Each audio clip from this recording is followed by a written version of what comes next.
A lot of issues going on with the Blue Jackets in the offseason, namely offseason shoulder surgery that Zach Arenski had that's going to have him out maybe at the start of next season. We'll see. Thought we'd catch up with all of those issues with Aaron Portzline of The Athletic. And Aaron, first of all, great job this year. Loved reading your stuff. And thank you. And second of all, the Zach Arenski injury, real interesting that he gutted out the season, revealed shortly after the year in the interviews that he's dealt with it, since early in the season in November. Is this, I mean, I guess you don't want to rush him back, obviously, but do you think we're going to see it cut into the start of next season after the surgery that he had? Yeah, I don't know. I mean, I think it's certainly possible. They're looking at 5 to 6 months. So if it's 5 months, I mean, that's October, early October. If it's 6 months, it's early November. That makes it sound like probably at least the first couple of weeks, I think, would be a real question mark. And obviously with the team that is, that I think most agree a playoff team, has some pretty good talent on the back end. I don't think there's any way that they rush him. So with a player like, I mean, this is one of their Ferraris on the roster. A player like this, you're not taking any chances with him. He will be given every capability to prove himself 100% healthy before he even sees the ice. So I suspect he does miss some time, but these things are, who could say now where it's going to go? He could make it back, I suppose. Aaron, as the dust is settled now on the Jacket season, and we're watching this Capitals-Penguins series go on, what do you think are the most pressing things that are going to need to be addressed by the Blue Jackets in the offseason? If you had a topic A, what jumps out at you? Well, I think their biggest issue, I mean, they've got some large issues really at the top of the organization, mostly contractually or contract-wise. I mean, from the very top. So John Davidson heads into the last year of his contract, or he will be if he doesn't sign an extension. So does Yarmo. So does Assistant General Manager Bill Zito. So does John Tortorella. Next year would be his last year unless there's an extension. They have a couple of assistant coaches. Brad Larson, who's been with the organization for almost 8 years now, and Ian Clark, the goaltending coach, whose contracts are currently up. So where do they go there? And then when you get past that, I mean, probably even listed above them should be the contracts for Sergei Bobrovsky, for Artemi Panarin. They're also coming into the last year of their contracts. As of July 1st, they can extend their contract. So talks this summer will start down those roads just to see where those guys are at, what they're thinking, and how much this is going to cost. I think there's an interest certainly to keep both of those guys. Zach Arenski can sign an extension as well.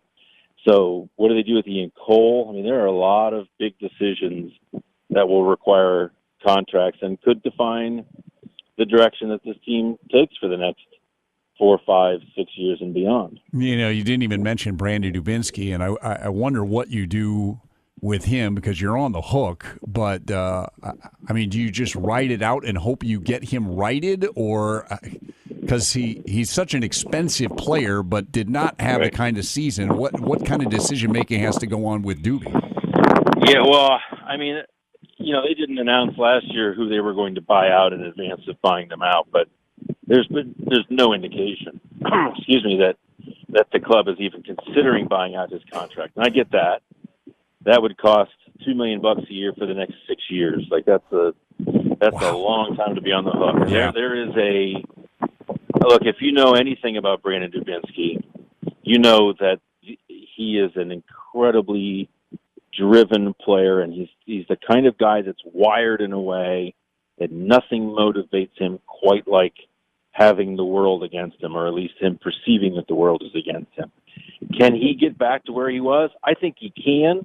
Can he get faster than he was this season? That's a huge challenge for a player that's in their 30s. He has a big summer in front of him. I don't see this team. I don't think they can trade him. I don't think anyone's taking that contract and that risk. I think all they can do really is put their trust in him that he is going to have a full summer healthy. He didn't have that last year in his defense, but he is going to commit himself like never before and bounce back for them big time this season. They certain or next season. They absolutely need that. Visiting with Aaron Portzline of The Athletic, talking a little Blue Jacket offseason, but also the NHL playoffs. So Tom Wilson finally got suspended. Wasn't the Wenberg hit, wasn't the Dumoulin hit. It was the hit the other night where fractured jaw apparently did him in. What was your reaction? Do you think it was overdue? Well, what's funny to me is, this is what it's a rite of spring, really, in the NHL, especially as it relates to Pittsburgh, that you're always complaining about the officiating, or it's always the main topic. For me, like, the weird thing for me is, like, that hit, the third hit, wasn't any worse than the first two. Correct. Yeah. So are you suspending him for body of work? That's stupid. Are you suspending him for that? Well, then you should have done something for the first two. That's my immediate reaction. Like, you know, the Wenberg hit was absolutely predatory, and I'm not a guy that wants all hitting and all fighting out of the league. I'm not in that camp, but that is a predatory hit, and there was absolutely a connection between his shoulder and Alexander Wenberg's head. He got the result he wanted out of that. Wenberg out. He got a minor penalty, no big deal there. It's the consistency across the board. If that is a penalty against Wenberg, then it shouldn't be a penalty against, the next player, the Pittsburgh Penguin, both times. I think it should be a penalty all three times, but that's what drives people crazy, is this inconsistency. And, okay, now we're going to enforce the rule book. This time we're not. Here we aren't. There we are. That's the stuff that just makes it impossible to have, frankly, much faith in the system or much faith in what you're watching. Did his reputation, by his, I mean Wilson's reputation as a repeat offender, you would think that would work against him? You know, if I have 12 speeding tickets and I get pulled over, I'm not going to get the benefit of the doubt from the cop. It felt like, to me, his reputation actually helped him in that, well, gosh, you know, maybe we should suspend him for the Wenberg hit, but then he's got to be out 3 games, and is that too harsh? Do you follow me? Did that almost work in his favor? Well, I know this, when they look at an individual hit, and I've talked directly to the people who make these decisions, they don't, and I think this is fair and just. I think this is the way it should be. They don't look at that hit and say, okay, now this is Tom Wilson. We all know this guy. Right. And here's who he's hitting. They say, strip away all that stuff. Let's just look at this hit individually. And then if that hit individually is deemed to be an infraction or to be worthy of supplemental discipline, then you look at the player and say, where are we at with him?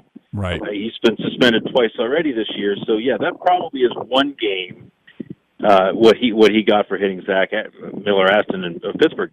That probably would have been one game if he hadn't been suspended twice already this season, early in the season. I think that's fair to say. And I don't have a problem with that necessarily. I don't think you punish a guy because it's a questionable hit, but he's done all of this stuff in the past. So look at that hit individually.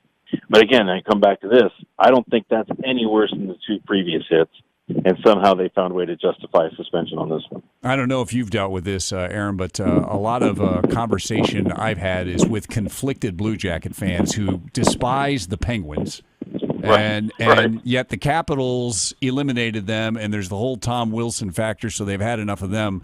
I got a group of friends that have no idea who to root for. Are you sensing that too in Columbus? Well, it's funny. I put out a poll on Twitter maybe a week or so ago. Blue Jackets fans, who are you rooting for here, Washington or Pittsburgh? And I think the winner was a category that I didn't even have as part of the poll, was meteor. They're rooting for a meteor to hit the arena and just completely abolish both of those franchises. So that's kind of where they're at. But you know what? This is a good thing, Matt McCoy. This is a good thing that Columbus Blue Jackets have a team that they hate, because it means that they're real, right? Yep. They're in the playoffs, and they've played these guys, and stuff is brewing. That is a really good sign. Okay, last thing before I let you go, Bob. Sure. The Bob question is still out there. I know after the season you were on with Bruce, and you were discussing, and Bruce was throwing out the theory. Do you look at trading a guy like that and move on from him? Do you think that is a conversation that is legitimately happening within the Blue Jacket organization? It is not right now. I can tell you that. I think the only way it would get to that point is if they have conversations with Bobrovsky and most likely his agent, Paul Theophanous, and the price tag is deemed to be so outside the norm, right, that it reaches a point where it affects their ability to build any sort of a team around him. I'm talking $12 million a year, right? If that's what it is, I think they say, okay, hang on a second.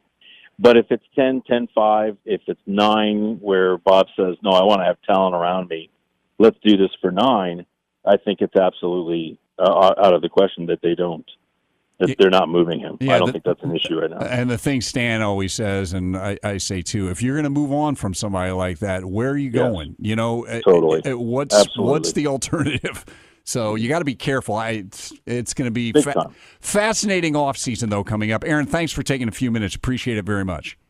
My pleasure.